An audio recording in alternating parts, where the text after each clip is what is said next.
Chapitre 8. Altona, véritable banlieue de Hambourg, et tête de ligne du chemin de fer de Kiel, qui devait nous conduire au rivage des Belt. En moins de 20 minutes, nous entrions sur le territoire de Holstein. À 6h30, la voiture s'arrêta devant la gare. Les nombreux colis de mon oncle, ses volumineux articles de voyage, furent déchargés. Transposés, transportés, pesés, étiquetés, rechargés dans le wagon de bagages, et à 7h, nous étions assis l'un vis-à-vis de l'autre dans le même compartiment. La vapeur siffla, la locomotive se mit en mouvement et nous étions partis. Étais-je résigné ? Pas encore. Cependant, l'air frais du matin, les détails de la route rapidement renouvelés par la vitesse du train, me distrayaient de ma grande préoccupation. Quant à la pensée du professeur, elle devançait évidemment ce convoi trop lent au gré de son impatience. Nous étions seuls dans le wagon, mais sans parler. Mon oncle revisitait ses poches et son sac de voyage avec une minutieuse attention. Je vis bien que rien ne lui manquait des pièces nécessaires à l'exécution de ses projets. Entre autres, une feuille de papier, pliée avec soin, portait l'entête de la chancellerie danoise avec la signature de M. Christensen, consul à Hambourg et l'ami du professeur. Cela devait nous donner toute facilité d'obtenir à Copenhague les recommandations pour le gouverneur de l'Islande. J'aperçus aussi le fameux document précieusement enfoui dans la plus secrète poche du portefeuille. Je le maudis du fond du cœur et je me remis à examiner le pays. C'était une vaste suite de plaines peu curieuses, monotones, limoneuses et assez fécondes. Une campagne très favorable à l'établissement d'un railway et propice à ces lignes droites si chères aux compagnies de chemin de fer. Mais cette monotonie n'eut pas le temps de me fatiguer, car 3 heures après notre départ, le train s'arrêtait à Kiel, à 2 pas de la mer. Nos bagages étant enregistrés pour Copenhague, il n'y eut pas à s'en occuper. Cependant, le professeur les suivit d'un œil inquiet pendant leur transport au bateau à vapeur. Là, ils disparurent en fond de cale. Mon oncle, dans sa précipitation, avait si bien calculé les heures de correspondance du chemin de fer et du bateau qu'il nous restait une journée entière à perdre. Le steamer l'Eleonora ne partait pas avant la nuit. De là, une fièvre de 9 heures, pendant laquelle l'irascible voyageur envoya à tous les diables l'administration des bateaux et des railways et les gouvernements qui toléraient de pareils abus. Je dus faire chorus avec lui quand il entreprit le capitaine de l'Eleonora à ce sujet. Il voulait l'obliger à chauffer sans perdre un instant. L'autre l'envoya promener. À Kiel, comme ailleurs, il faut bien qu'une journée se passe. À force de nous promener sur les rivages verdoyants de la baie au fond de laquelle s'élève la petite ville, de parcourir les bois touffus qui lui donnent l'apparence d'un nid dans un faisceau de branches, d'admirer les villas pourvues chacune de leur petite maison de bain froid, et enfin courir et maugréer, nous atteignîmes 10 heures du soir. Les tourbillons de la fumée de l'Eleonora se développaient dans le ciel, le pont tremblotait sous les frissonnements de la chaudière. Nous étions à bord et propriétaires de 2 couchettes étagées dans l'unique chambre du bateau. À 10h15, les amarres furent larguées et le steamer fila rapidement sur les sombres eaux du Grand Belt. La nuit était noire. Il y avait belle brise et forte mer, Quelques feux de la côte apparurent dans les ténèbres. Plus tard, je ne sais, un phare à éclats étincela au-dessus des flots. Ce fut tout ce qui resta dans mon souvenir de cette première traversée. À 7h du matin, nous débarquions à Korsor, petite ville située sur la côte occidentale du Sealand. Là, nous sautions du bateau dans un nouveau chemin de fer qui nous emportait à travers un pays non moins plat que les campagnes du Holstein. C'était encore 3 heures de voyage avant d'atteindre la capitale du Danemark. Mon oncle n'avait pas fermé l'œil de la nuit. Dans son impatience, je crois qu'il poussait le wagon avec ses pieds. Enfin, il aperçut une échappée de mer. « Le Sound !» s'écria-t-il.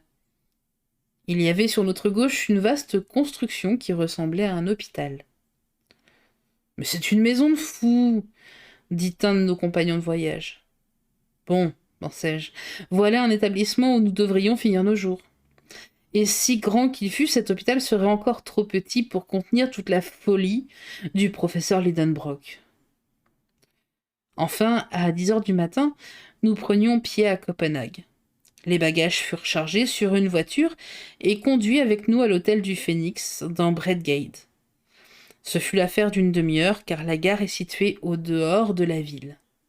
Puis mon oncle, faisant une toilette sommaire, m'entraîna à sa suite. Le portier de l'hôtel parlait l'allemand et l'anglais, mais le professeur, en sa qualité de polyglotte, l'interrogea en bon danois, et ce fut en bon danois que ce personnage lui indiqua la situation du Muséum des Antiquités du Nord. Le directeur de ce curieux établissement où sont entassées des merveilles qui permettraient de reconstruire l'histoire du pays avec ses vieilles armes de pierre, ses anapes et ses bijoux, était un savant, l'ami du consul de Hambourg, monsieur le professeur Thomson. Mon oncle avait pour lui une chaude lettre de recommandation. En général, un savant en reçoit assez mal un autre. Mais ici, ce fut tout autrement. Monsieur Thomson, un homme serviable, fit un cordial accueil au professeur Lidenbrock, et même à son neveu. Dire que notre secret fut gardé vis-à-vis de l'excellent directeur du muséum, c'est à peine nécessaire. Nous voulions tout bonnement visiter l'Islande en amateurs désintéressés. Monsieur Thomson se mit entièrement à notre disposition et nous courûmes les quais afin de chercher un navire en partance. J'espérais que les moyens de transport manqueraient absolument, mais il n'en fut rien. Une petite goélette danoise, la Valkyrie, devait mettre à la voile le 2 juin pour Reykjavik. Le capitaine, M. Bjarne, se trouvait à bord. Son futur passager, dans sa joie, lui serra les mains à les briser. Ce brave homme fut un peu étonné d'une pareille étreinte. Il trouvait tout simplement d'aller en Islande puisque c'était son métier. Mon oncle trouvait cela sublime. Le digne capitaine profita de cet enthousiasme pour nous faire payer double le passage sur son bâtiment. Mais nous n'y regardions pas de si près.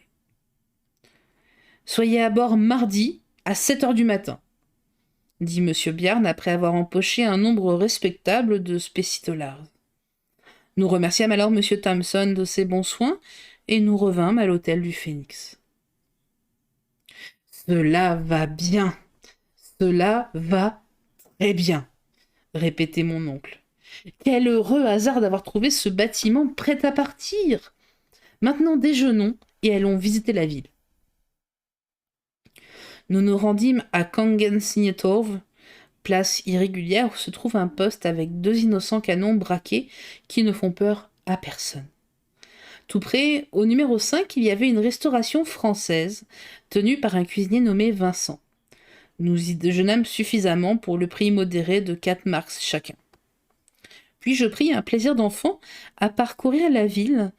Mon oncle se laissait promener, d'ailleurs il ne vit rien. Ni l'insignifiant palais du roi, ni le joli pont du XVIIe siècle qui enjambe le canal devant le muséum, ni cet immense cénotaphe de Thorvaldsen, orné de peintures murales horribles et qui contient à l'intérieur les œuvres de sa statuaire, ni dans un assez beau parc, le château Bonbonnière de Rosenborg. Ni l'admirable édifice non plus renaissance de la Bourse, ni son clocher fait avec les queues entrelacées de 4 dragons de bronze, ni les grands moulins des remparts dont les vastes ailes s'enflaient comme les voiles d'un vaisseau au vent de la mer. Quelle délicieuse promenade nous eussions faite, ma jolie Virlandaise et moi, du côté du port où les 2 ponts et les frégates dormaient paisiblement sous leurs toits rouges, sur les bords verdoyants du détroit, à travers ces ombrages touffus au sein desquels se cache la citadelle, dont les canons allongent leurs gueules noirâtres entre les branches des sureaux et des saules. Mais hélas, Elle était loin, ma pauvre Rauben. Que pouvais-je espérer de la revoir jamais? Cependant, si mon oncle ne remarqua rien de ces sites enchanteurs, il fut vivement frappé par la vue d'un certain clocher situé dans l'île d'Amak qui forme le quartier sud-ouest de Copenhague. Je reçus l'ordre de diriger nos pas de ce côté.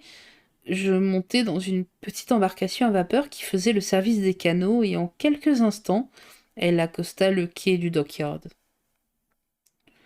Après avoir traversé quelques rues étroites où des galériens, vêtus de pantalons mi-partis jaunes et gris, travaillaient sous le bâton des argousins, nous arrivâmes devant Fort Frelsers Kirk. Cette église n'offrait rien de remarquable, mais voici pourquoi son clocher assez élevé avait attiré l'attention du professeur. À partir de la plateforme, un escalier intérieur circulait autour de sa flèche, et ses spirales déroulaient en plein ciel. « Montons, dit mon oncle. Mais le vertige, répliquai-je. Raison de plus, il faut s'y habituer. Mais cependant, viens, te dis-je, ne perdons pas de temps. Il fallait obéir. Un gardien qui demeurait de l'autre côté de la rue nous remit une clé et l'ascension commença. Mon oncle me précédait d'un pas alerte. Je le suivais, non sans terreur, car la tête me tournait avec une déplorable facilité. Je n'avais ni l'aplomb des aigles, ni l'insensibilité de leurs nerfs. Tant que nous fûmes emprisonnés dans la vie antérieure, tout alla bien. Mais après 150 marches, l'air vint me frapper au visage. Nous étions parvenus à la plateforme du clocher. Là commençait l'escalier aérien, gardé par une frêle rampe, et dont les marches, de plus en plus étroites, semblaient monter vers l'infini. « Mais je ne pourrai jamais !» m'écriai-je. « Serais-tu poltron, par hasard? Monte !» répondit impitoyablement le professeur. Force fut de le suivre, en me croponnant. Le grand air m'étourdissait. Je sentais le clocher osciller sous les rafales. Mes jambes se dérobaient. Je grimpai bientôt sur les genoux, puis sur le ventre. Je fermai les yeux. J'éprouvais le mal de l'espace. Enfin, mon oncle, me tirant par le collet, j'arrivai près de la boule. « Regarde, me dit-il, et regarde bien. Il faut prendre des leçons d'abîme. » J'ouvris les yeux. J'aperçus les maisons aplaties et comme écrasées par une chute au milieu du brouillard des fumées. Au-dessus de ma tête passaient des nuages échevelés et par un renversement d'optique, il me paraissait immobile, tandis que le clocher, la boule, moi, nous étions entraînés avec une fantastique vitesse. Au loin, d'un côté s'étendait la campagne verdoyante, de l'autre étincelait la mer sous un faisceau de rayons. Le Sund se déroulait à la pointe d'Elseneur, avec quelques voiles blanches. Véritables ailes de goéland, et dans la brume de l'Est ondulaient les côtes à peine estompées de la Suède. Toute cette immensité tourbillonnait à mes regards. Néanmoins, il fallut me lever, me tenir droit et regarder. Ma première leçon de vertige dura 1 heure. Quand enfin il me fut permis de redescendre et de toucher du pied le pavé solide des rues, j'étais courbaturé. « Nous recommencerons demain, » dit mon professeur. Et en effet, pendant 5 jours, je repris cet exercice vertigineux et, bon gré mal gré, je fis des progrès sensibles dans l'art des hautes contemplations.